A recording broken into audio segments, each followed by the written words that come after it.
Hari ini, mari kita luangkan waktu untuk mempelajari firman Tuhan bersama dengan khotbah berjudul Dunia Jasmani dan Dunia Iman. Dunia iman adalah dunia yang tidak dapat kita menyatakan lebih dahulu atau pahami. Meskipun demikian, ini adalah dunia yang benar-benar ada. Di dunia fisika, dikatakan bahwa ada dua dunia yang ada. Satunya adalah dunia tempat manusia hidup, dan yang lainnya adalah dunia partikel dasar. Dikatakan bahwa 1 detik di dunia manusia adalah waktu yang sangat lama di dunia partikel dasar. Itu seperti membandingkan bumi tempat kita tinggal dan kerajaan sorga kekal yang telah dibicarakan Tuhan. Ketika kita mempertimbangkan dunia iman di mana Tuhan berdiam, membimbing kita di dalam Injil, dan menolong kita, dapatkah dunia di mana kita hidup dan dunia iman adalah sama?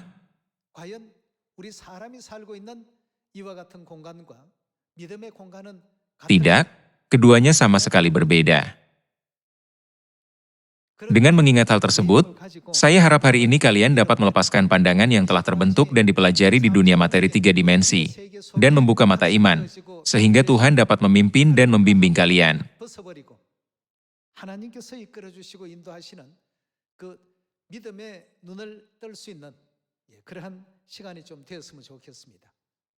Betapa agungnya Tuhan kita? Apa yang telah Tuhan ciptakan pada mulanya? Dia telah menciptakan langit dan bumi. Dengan kata lain, siapakah Dia yang telah menciptakan bumi? Ada tertulis bahwa Tuhan yang telah menciptakan langit dan bumi. Semuanya, dapatkah kalian menebaknya berapa berat bumi? Kita dapat dengan mudah mengetahui berat badan kita dengan menggunakan timbangan setiap hari. Tapi dapatkah kalian membayangkan berat bumi? Karena saya penasaran, jadi saya mencarinya, dan dikatakan bahwa beratnya 5,97 dikali 10 pangkat 24 kg. Sungguh, ini adalah berat yang luar biasa, yang melebihi ranah angka yang kita kenal. Namun, Tuhan dengan mudah mengangkatnya ke udara dalam sekejap. Semuanya, kita tidak membicarakan tentang mengangkat balon. Setelah mengangkatnya ke udara, Tuhan tidak menyediakan bahan bakar selama 4,5 miliar tahun terakhir. Namun, bukankah Tuhan telah merancangnya secara menakjubkan untuk mengelilingi matahari dengan cara yang sangat tepat? Tanpa bulan, bahkan air laut pun mungkin akan membusuk. Pasang surutnya air laut memasok oksigen yang jumlahnya sangat banyak ke laut, bukan? Apa yang telah Tuhan lakukan adalah sesuatu yang harus kita tanyakan ketika kita pergi ke sorga. Bagaimana engkau dapat begitu hebat? Tuhan, bagaimana engkau ada di dunia yang sukar dipahami di luar hayalan kami? Bukankah kita seharusnya mengajukan pertanyaan-pertanyaan ini? Namun demikian, untuk menyelamatkan kita, Dia telah datang ke bumi ini, mengenakan kemah tubuh, namun tidak pernah sekalipun Dia menyatakan kemuliaan ilahinya. Dia makan dan minum seperti kita, dan Dia bahkan tidur ketika Dia lelah. Seperti yang Dia katakan, berbahagialah orang yang tidak menjadi kecewa dan menolak Aku. Dia menyembunyikan semua kemahakuasaannya dan datang ke bumi ini untuk membimbing dan mengajar kita, anak-anak sorgawinya yang terkasih. Ini akan berjalan dengan baik. Janganlah khawatir. Janganlah takut. Aku akan menyertai kamu sampai akhir zaman. Meskipun Tuhan memberikan firman ini kepada anak-anaknya, ratusan atau ribuan kali, firman itu tidak berakar di dalam hati mereka. Mengapa? Apa yang kurang dari kita? Itu karena kita kurang beriman. Iman seperti apa yang perlu kita miliki? Karena kita belum mengalami dunia tempat tinggal Tuhan, kita hanya berpikir di dalam alam fisik tempat kita bangun setiap hari.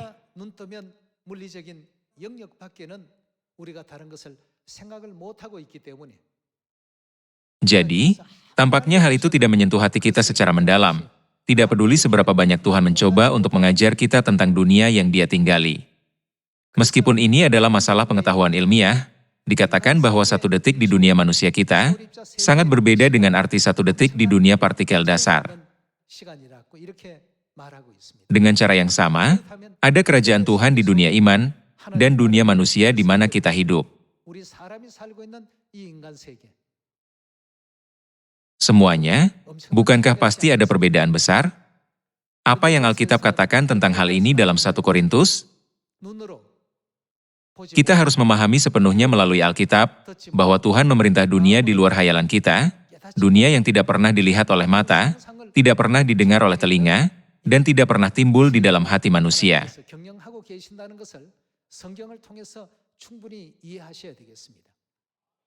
Ketika orang berpikir tentang keajaiban Laut Merah, mereka sering berpikir tentang Musa. Apakah kalian juga memiliki pemikiran yang sama? Meskipun kekuatan yang lebih besar dari Musa sedang bekerja, kekuatan yang tidak terlihat dengan mata telanjang, orang-orang hanya memikirkan Musa.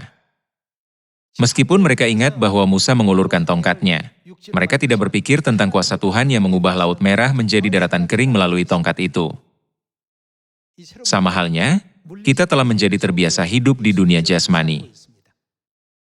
Hal ini karena kita telah belajar dan mengalami segala sesuatu yang terjadi di bumi ini sejak kecil. Tuhan membelah Laut Merah, meruntuhkan tembok Yeriko setelah mengelilinginya 7 kali dan bersorak-sorai, dan mengalahkan tentara Midian yang berjumlah 135.000 orang dengan 300 prajurit Gideon.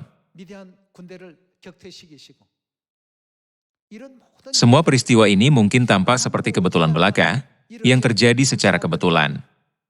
Meskipun jelas-jelas ada di dunia iman, orang cenderung menganggapnya sebagai cerita lama atau seperti legenda, karena tertulis di dalam Alkitab.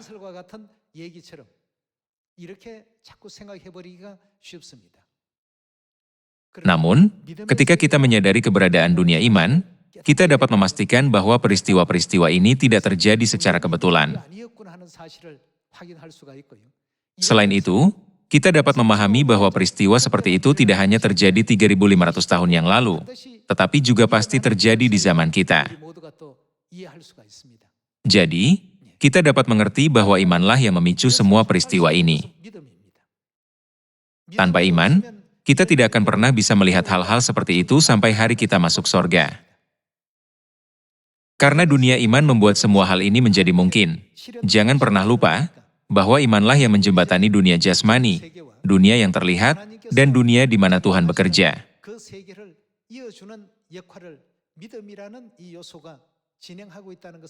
Karena itu, jika merasa membutuhkan momen ajaib, yang harus kalian lakukan adalah mengaktifkan iman. Ketika kita menembakkan senapan, peluru ditembakkan. Jika kita hanya memegang senapan saja, tidak ada peluru yang akan ditembakkan, meskipun kita memegangnya selama 100 tahun. Sama seperti kita harus mengaktifkan alat tembak.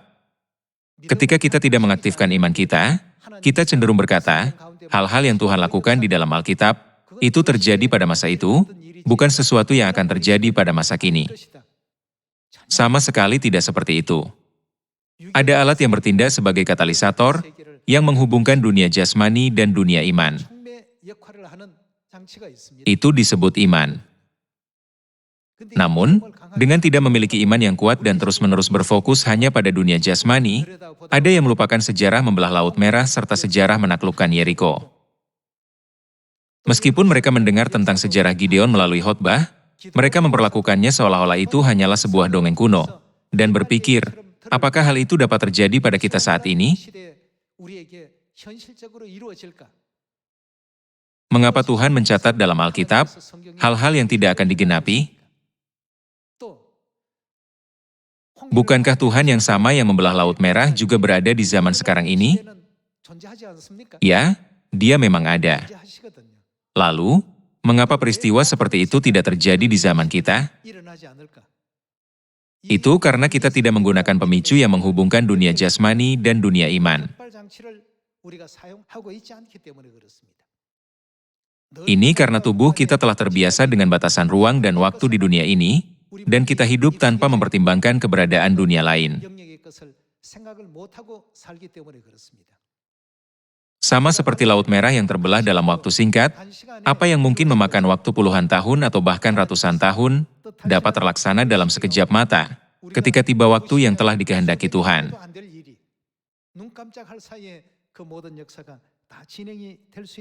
Mari kita pastikan ini bersama-sama. Kejadian pasal 1. Mari kita lihat Kejadian pasal 1 ayat 1.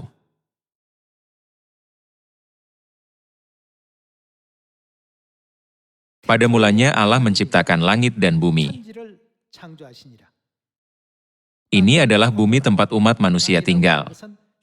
Itu tidak berbentuk. Bumi belum berbentuk dan kosong. Gelap gulita menutupi samudera raya, dan roh Allah melayang-layang di atas permukaan air.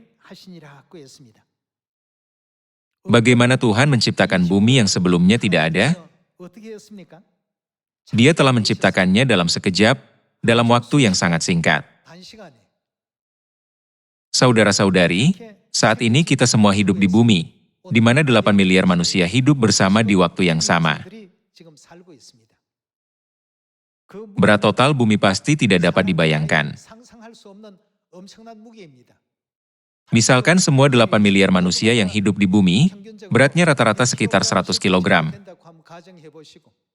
Lalu gabungkan dengan berat berbagai jenis hewan, dan jumlah air yang sangat banyak yang memenuhi bumi.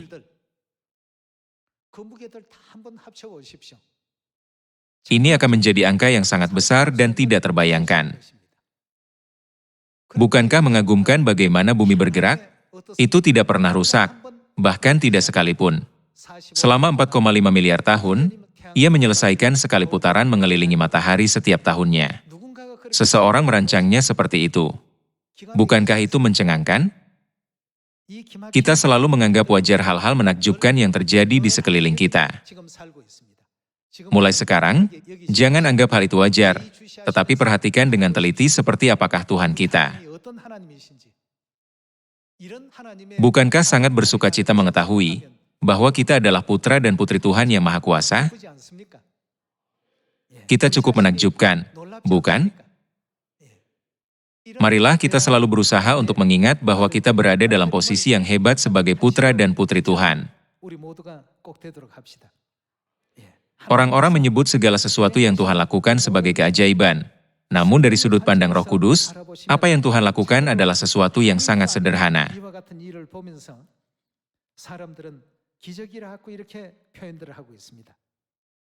Mari kita beralih ke kitab Yosua pasal 6. Yosua pasal 6 ayat 1.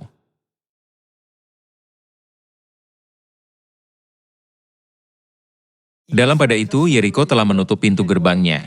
Telah tertutup kota itu karena orang Israel, tidak ada orang keluar atau masuk. Berfirmanlah Tuhan kepada Yosua, "Ketahuilah, aku serahkan ke tanganmu Yeriko ini beserta rajanya dan pahlawan-pahlawannya yang gagah perkasa. Haruslah kamu mengelilingi kota itu, yakni semua prajurit harus mengedari kota itu sekali saja. Demikianlah harus engkau perbuat 6 hari lamanya. Dan 7 orang imam harus membawa 7 sangkakala tanduk domba di depan tabut. Tetapi pada hari yang ke-7, 7 kali kamu harus mengelilingi kota itu sedang para imam meniup sangkakala. Apabila sangkakala tanduk domba itu panjang bunyinya dan kamu mendengar bunyi sangkakala itu, maka haruslah seluruh bangsa bersorak dengan sorak yang nyaring, maka tembok kota itu akan runtuh." Tuhan telah mempersiapkan segala sesuatu yang dibutuhkan untuk kemenangan atas Yeriko. Dalam sudut pandang manusia, kita berpikir, untuk mencapai hasil yang diinginkan, harus ada pertentangan fisik, atau pertempuran fisik harus ditimbulkan. Tetapi Tuhan menetapkan rumus dan persamaan kemenangan, yang dengannya kita bisa menang, bahkan tanpa mempersiapkan hal-hal seperti itu. Apa yang dilakukan di dunia iman menjadi katalisator bagi fenomena yang terjadi di dunia jasmani. Segala sesuatu yang telah dijanjikan Tuhan dapat digenapi melalui pemicu yang disebut iman. Namun, kita sering melihat situasi di mana hasil akhir yang sukses tidak cepat terwujud, karena kita tidak percaya, atau karena iman kita kurang. Karena itu, ketika Tuhan berkata, "Jadilah demikian," kita harus menganggapnya sebagai sesuatu yang pasti akan terjadi dan melakukannya dengan iman. Bagi mereka yang memiliki iman, segala sesuatu akan dengan mudah tercapai. Tetapi bagi mereka yang tidak memiliki iman, segala sesuatu akan tampak seperti rintangan yang terlalu sulit untuk diatasi, seperti gunung besar yang menghalangi jalan. Sama halnya dengan misi dunia. Itu bukan sesuatu yang sulit untuk dicapai. Sebagai anak-anak Tuhan yang Maha Kuasa yang memerintah atas seluruh alam semesta, apa yang harus kita lakukan dengan mata rohani kita? Kita perlu membuatnya sedikit lebih lebar. Bumi seperti setetes air dalam ember dan seperti debu halus pada timbangan. Tetapi karena kita memiliki pandangan yang sempit, bumi tampak begitu besar dan tugas yang telah dipercayakan kepada kita tampaknya terlalu besar. Bukankah kita terus berpikir seperti itu? Silakan lihat firman Tuhan. Ketika Dia berkata, "Jadilah air," lalu air itu jadi. Dan ketika Dia berkata, "Jadilah terang," lalu terang itu jadi. Apakah ada suatu hal di dunia jasmani yang pernah melanggar perintah Tuhan? Seperti yang tertulis dalam Yosua pasal 6, tembok Yeriko, yang dianggap tidak dapat ditembus, telah runtuh begitu saja di hadapan bangsa Israel. Tidak ada satupun tabrakan fisik. Mereka hanya mengelilingi sekitar kota sekali sehari. Tak satupun dari kita yang pernah mengalami pengalaman fisik seperti itu, hanya dengan mengelilingi kota, kota itu runtuh. Jika hanya mengelilingi kota saja sudah cukup untuk meruntuhkan kota musuh, tentara mana yang mau repot-repot mengacungkan pedang, menembakkan panah, dan mengerahkan semua jenis senjata?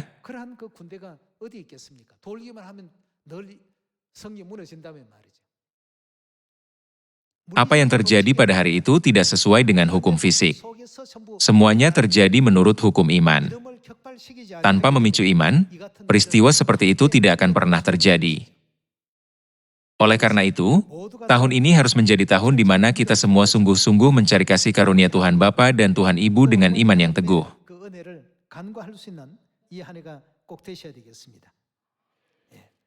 Mari kita lihat Matius pasal 9 ayat 27. Pasal 9 ayat 27. Ketika Yesus meneruskan perjalanannya dari sana, dua orang buta mengikutinya sambil berseru-seru dan berkata, "Kasihanilah kami, hai anak Daud." Setelah Yesus masuk ke dalam sebuah rumah, datanglah kedua orang buta itu kepadanya dan Yesus berkata kepada mereka, "Percayakah kamu bahwa aku dapat melakukannya?" Pertama, dia bertanya tentang iman mereka. "Percayakah kamu bahwa aku dapat melakukannya?" Mereka yang buta sejak lahir telah dibukakan matanya. Bahkan dokter yang paling ahli pada waktu itu tidak dapat melakukan hal tersebut. Itu tidak mungkin dilakukan 2000 tahun yang lalu. Namun, Yesus berkata kepada dua orang buta yang mengikuti Dia, "Percayakah kamu bahwa aku dapat melakukannya? Apakah kamu percaya bahwa aku memiliki kekuatan untuk memulihkan penglihatanmu?" Mereka menjawab, "Ya Tuhan, kami percaya." Lalu Yesus menjamah mata mereka sambil berkata, "Jadilah kepadamu menurut apa? Menurut imanmu." Dia mengatakan hal ini untuk menyalakan pemicu iman yang ada di dalam diri mereka. Untungnya, kedua orang buta itu memiliki iman yang besar. Jadilah kepadamu menurut imanmu. Ayat 30. Apa yang terjadi dengan penglihatan mereka? Maka meleklah mata mereka. Jika mereka hanya percaya 10% atau 15% saja, mata mereka mungkin hampir tidak akan terbuka, atau tidak terbuka sama sekali. Namun, iman mereka sangat kokoh. Karena mereka memiliki iman yang teguh kepada Kristus yang benar, meleklah mata mereka. Di dunia jasmani, hal-hal seperti itu tidak bisa terjadi. Itu tidak mungkin. Jika hal ini selalu terjadi, semua klinik mata harus ditutup. Semua rumah sakit akan bangkrut. Di ranah Tuhan, hal ini sangat mudah. Tetapi di ranah manusia, semua hal ini adalah hal yang sulit. Bukankah itu sebabnya bumi disebut kota perlindungan rohani? Di sanalah para pendosa rohani tinggal. Kita sekarang terkurung dalam batas ruang dan waktu meskipun tampaknya sangat bebas. Jadi, di sini sudah tertulis, "Jadilah kepadamu menurut imanmu." Maka meleklah mata mereka. Dan Yesus pun dengan tegas berpesan kepada mereka. Katanya, "Jagalah supaya jangan seorang pun mengetahui hal ini." Tetapi mereka keluar dan memasyurkan Dia ke seluruh daerah itu. Sejarah terbelahnya Laut Merah, kisah Gideon, runtuhnya Yeriko, dan peristiwa penyembuhan dua orang buta. Kita biasanya menyebut peristiwa-peristiwa ini sebagai keajaiban.